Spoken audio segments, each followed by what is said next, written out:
Hello friends, ನಮಸ್ತೆ. ವರಲಕ್ಷ್ಮಿ ಕಿಚನ್ಗೆ ಸ್ವಾಗತ. ಈಗ ನಾನು ಫ್ರಾನ್ಸ್ದು ತಲೆ ಇರುತ್ತಲ್ಲ, ಅದು ಸಾಂಬಾರು ಮಾಡ್ತಾ ಇದ್ದೀನಿ. ಹೇಗೆ ಮಾಡೋದು ಅಂತ ನೋಡೋಣ. ಈ ಥರ ಚಿಪ್ಪೆ ತೆಗೆದು ಕ್ಲೀನ್ ಮಾಡ್ಕೋಬೇಕು. ಪ್ರಾನ್ದು ತಲೆ ಇದು.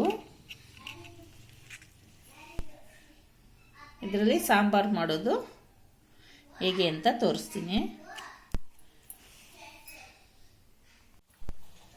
2 ಈರುಳ್ಳಿ, ಪ್ರಾನ್ಸು ತಲೆ ಸಾಂಬಾರ್ಗೆ, 1 ಟೊಮೊಟೊ ಕಟ್ ಮಾಡಿ ಸೇರಿಸ್ಕೋಬೇಕು. ಟೊಮೊಟೊನು ಮೆತ್ತಗಾಗಲಿ. ಸ್ವಲ್ಪ ಹುಣಸೆಹಣ್ಣು ಇಷ್ಟು. ಪ್ರಾನ್ ತಲೆದು ಮಾಂಸ 1/4 kg ಅಷ್ಟಿದೆ, ಅದಕ್ಕೆ ಇಷ್ಟ ಆದರೆ ಸಾಕು.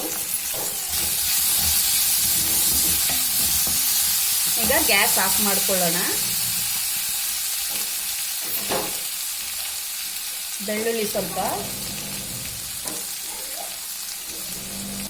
ಅರಿಶಿನ, 1/2 ಸ್ಪೂನ್ ಚಿಲ್ಲಿ ಪೌಡ್ರು, ಸಾಂಬಾರ್ ಪುಡಿ 1 ಸ್ಪೂನು, ಧನಿಯಾ ಪೌಡ್ರ್ 1/2 ಸ್ಪೂನು, ಕೊತ್ತಂಬರಿ ಸೊಪ್ಪು ಸ್ವಲ್ಪ.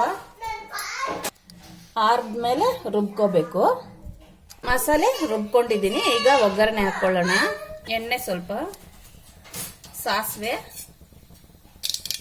ಜೀರಿಗೆ ಸ್ವಲ್ಪ, ಈರುಳ್ಳಿ, ಬೆಳ್ಳುಳ್ಳಿ, ಕರಿವೆ ಸೊಪ್ಪು ಸ್ವಲ್ಪ ಎಲ್ಲ ಫ್ರೈ ಮಾಡ್ಕೋಬೇಕು. ಈಗ ಈ ರುಬ್ಕೊಂಡಿರೋ ಮಸಾಲೆಗೆ ನೀರು ಹಾಕಿ ಕಲಸಿದ್ದೀನಿ. ಇದು ಸೇರಿಸ್ಕೊಳ್ಳೋಣ. ಇವಾಗ ಎಷ್ಟು ಸಾಂಬಾರ್ಗೆ ನೀರು ಬೇಕಾಗುತ್ತೋ ಅಷ್ಟು ಹಾಕ್ಕೊಳ್ಳಿ. ಎಷ್ಟು ಥಿಕ್ನೆಸ್ ಬೇಕೋ ಅಷ್ಟು. ರುಚಿಗೆ ತಕ್ಕಷ್ಟು ಉಪ್ಪು ಹಾಕಿಬಿಟ್ಟಿದ್ದೀನಿ, ಸ್ಕಿಪ್ ಆಗಿಬಿಟ್ಟಿದೆ. ಈಗ ಪ್ರಾನ್ಸು ಸೇರಿಸ್ಕೊಳ್ಳೋಣ. ಕುದೀತಾ ಇದೆ ಸಾಂಬಾರು.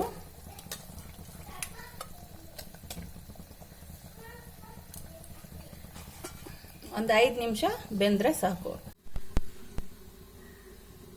ನೋಡಿ, ಪ್ರಾನ್ಸು ತಲೆ ಸಾಂಬಾರು ರೆಡಿಯಾಗಿದೆ. ಟೇಸ್ಟ್ ನೋಡೋಣ.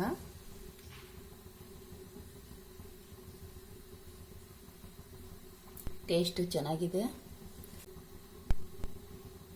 ನೀವು ಈ ಥರ ಮಾಡಿ ತಿನ್ನಿ. ಇಷ್ಟ ಆದರೆ ಲೈಕ್ ಮಾಡಿ, ಶೇರ್ ಮಾಡಿ, ಸಬ್ಸ್ಕ್ರೈಬ್ ಮಾಡಿ.